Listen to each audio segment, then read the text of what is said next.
A las reglas generales y las particularidades que hemos mencionado, hay que sumar este conjunto de reglas que se llaman especiales. Tal denominación obedece a que son situaciones excepcionales. Por ejemplo, hemos dicho que los monosílabos no se tildan porque son átonos, pero aquí tenemos 8 casos que sí van a llevar tilde. O en algunas situaciones encontramos palabras como cuándo, dónde, cuánto, que no se tildan, y en otras oraciones sí. Entonces, estos casos excepcionales son los que vamos a explicar en este momento y redondeamos nuestra clase. Atención, aquí tenemos la oración, el premio fue para él. Y si tú te das cuenta, en la enunciación, uno de los dos términos semejantes tiene un mayor énfasis. Es la entonación, el otro prosodema que mencionamos al inicio de la clase, un rasgo prosódico.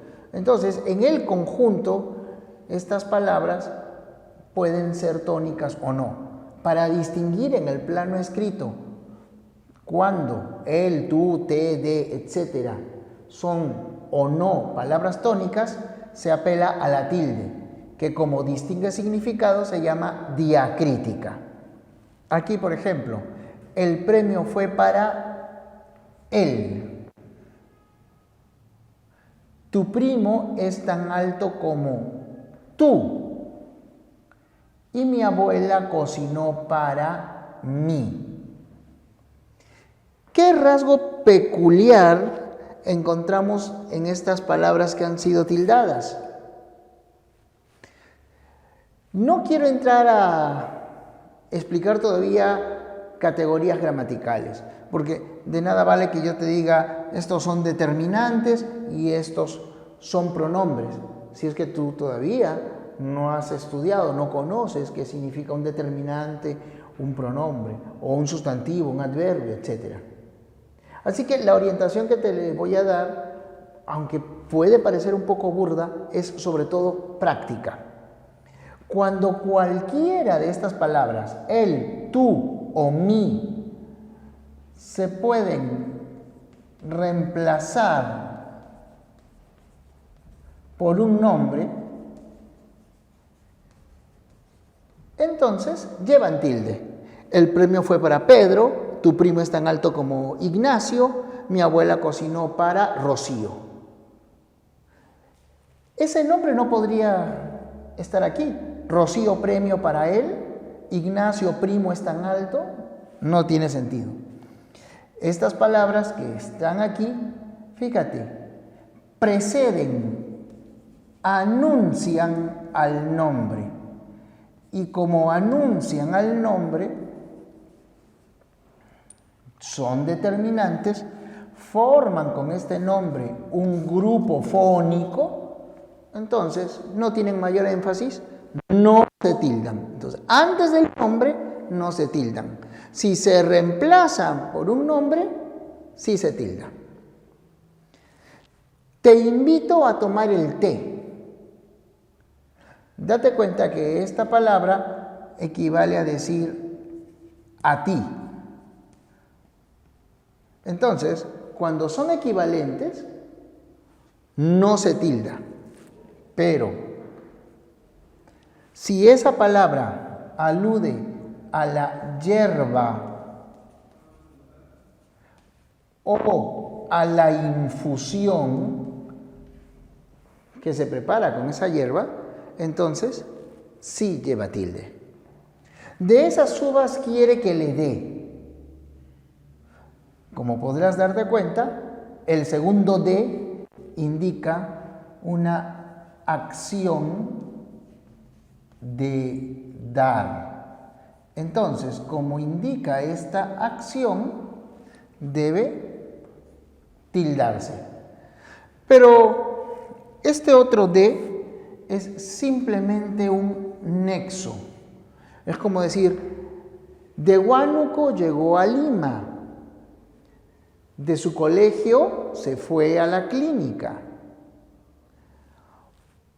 Entonces, como solo se trata de un nexo, que es el mismo de mesa de madera o va de compras, ese nexo no lleva tilde. Mas, si no entiendes, pregunta más. Obviamente, el segundo término es el que permite un énfasis que indica cantidad. O para ser más preciso, aumento de cantidad.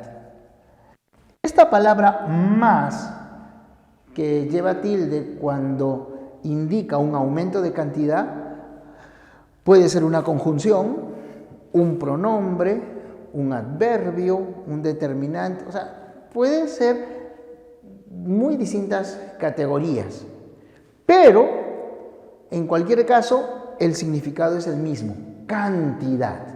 Entonces, cuando indique esa cantidad, ese aumento de cantidad, lleva tilde. Pero si la palabra más equivale, como te darás cuenta, a pero, entonces esa palabra no lleva tilde. Pero si no entiendes, pregunta más. Más, si tú no entiendes. En esta otra oración, se siente triste, solo eso sé. El que indica saber es el segundo término. Entonces, cuando esa palabra indique saber, ya sé la respuesta, profe. No sé todavía ese tema. En ese caso, lleva tilde. En cambio acá, se siente triste, se va de compras, se acompaña de un libro, se resfrió por desabrigarse. Este se acompaña al verbo. De repente, tú recordarás del colegio, de los primeros años, que este se es un pronombre. Pero si no, acuérdate, acompaña al verbo. Y este se que va antes del verbo no se tilda. Con todos, siempre amable, sé. Óigase, jovencito, sea usted puntual. Hijo mío, sé puntual. Nosotros seremos puntuales. Ah, ¿ya te diste cuenta? ¿Qué verbo es? Es el verbo ser.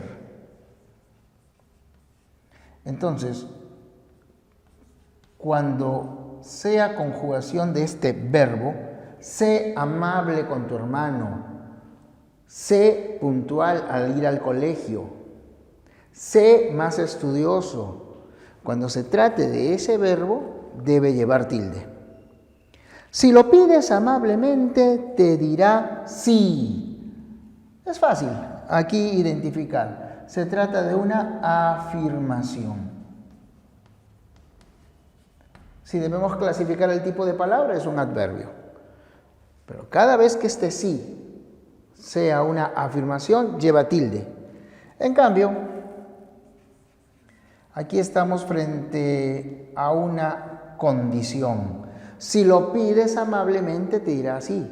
Si estudias, aprendes. Si te esfuerzas, logras tu objetivo. Si no te distraes, lo terminas a tiempo. En este caso, tampoco se tilda. Sí es, acá lo dice, ¿no? Es la nota musical. Do, re, mi, fa, sol, la, si. Este sí no lleva tilde. ¿Ya? Tras el golpe, tardó en volver en sí, tardó en volver en él mismo. Estructuralmente, esta palabra es un pronombre. Tardó en volver en sí. Entonces, cuando este sí equivale a uno mismo o una misma, debe llevar tilde. Dicho sea de paso, no te vayas a confundir. El sí solo refiere a la tercera persona. Porque si fuese yo me golpeé, me desmayé, me echaron agua y volví en mí. Tú te caíste, te golpeaste, te desmayaste, tú volviste en ti. ¿Te das cuenta? El sí es solo para la tercera. Y por último, aún si demoro, espérame aún. ¿Cuál de los dos equivale a decir inclusive? Exacto, el primero. Entonces, cuando signifique incluso, debe esta palabra carecer de tilde, no se la pongas. Pero aquí equivale a todavía. Por lo tanto, cuando equivale ese aún a la palabra todavía, sí debe colocarse la tilde. Palabras como solo, esto, eso, aquel, aquella, ya no se tildan. Yo sé que de repente tu papá o tu abuelito te quieren ayudar y te dicen, no, mi profesora Rosita siempre me enseñó, esto se tilda cuando no acompaña el nombre. Bueno, eso fue antes. Todas las reglas que yo te estoy enseñando las puedes encontrar aquí. Es la ortografía de la lengua española. Ahora, no te recomiendo este bodoque. Eso está bien para mí, que soy profesor. O de repente, si tú te interesas en una carrera en la que necesites escribir, por ejemplo, periodismo o publicidad. Pero si no, el mismo texto lo puedes adquirir en la versión para estudiantes, que es mucho más reducido y vas a encontrar ahí las reglas de tildación, de mayúsculas, de uso de letras, ¿no? Pero directo. Para terminar, ¿y por qué mencionaba? Disculpa, ¿por qué mencionaba la ortografía? Por una razón. En el año 2010 se presentó ese libro. Fue una renovación. El mismo año también se presentó la nueva gramática.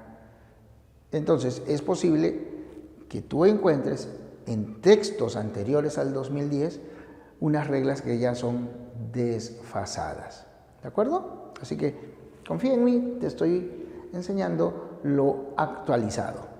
Ahora sí, para terminar, fíjate, aquí nosotros tenemos dos casos más. Se trata de la tilde disolvente y de la tilde enfática. La disolvente es la que señala el hiato. ¿Te acuerdas? Cuando al pronunciar se rompe la secuencia del diptongo o del triptongo. Entonces la palabra no es reúne, sino reúne. No es caída, sino caída. No es leía, sino leía. Entonces, esa tilde se debe colocar a pesar que rompe la regla, ¿no? Porque acá tú tienes palabras graves que terminan en vocal y te han enseñado, no llevan tilde, pero es un caso especial. Por último, la tilde enfática es aquella que distingue los términos en uso exclamativo o interrogativo de los relativos. Son las palabras cuándo, cómo, dónde, cuánto, qué, quién. Fíjate, vayamos a donde podamos tomar el sol. Compara con dime dónde encontraste a Pepe. ¿Te das cuenta? Aquí estamos formulando una pregunta. ¿Dónde encontraste? Entonces, en este caso de pregunta, se tilda. Debes estudiar como te recomendó el profesor, de esa manera. Fíjate cómo ha crecido ese niño. Sorpresa, admiración. Aquí tal vez sea un poco difícil de apreciar porque no están los signos. Es que se trata de oraciones indirectas. En algunas sí se colocan los signos, se llaman oraciones directas. Pero tú date cuenta del sentido, interrogante o admiración. Y en ese caso, si encuentras esa intención de preguntar o de mostrar sorpresa, debe colocarse tilde. Igual ocurre en los otros casos. Yo ahorro cuanto puedo. ¿Cuánto cuesta ese libro? Avísame cuando estés listo. Caray, no sé cuándo volverá. El plato que como se llama carapulca. Algunos dicen carapulcra, eso es un error. El plato que como se llama carapulca. ¿Este qué hace referencia al plato? Pero si preguntas, ¿qué comes? O si muestras sorpresa, ¡qué golazo!, anotó Pizarro en su despedida. Espero que estas recomendaciones te hayan sido útiles y sobre todo, ya que vivimos en la era de las comunicaciones y estamos muy conectados, cada vez que escribas un comentario en el Facebook, cada vez que utilices el WhatsApp o en general cualquier otra red social, demórate un poquito y escribe correctamente. De esa manera se hará un hábito, porque de lo contrario, siempre escribirás mal. La única forma de desarrollar las habilidades que se rigen por las reglas que hoy hemos enseñado es mediante la práctica constante. Gracias por tu atención. Nos vemos en la próxima clase.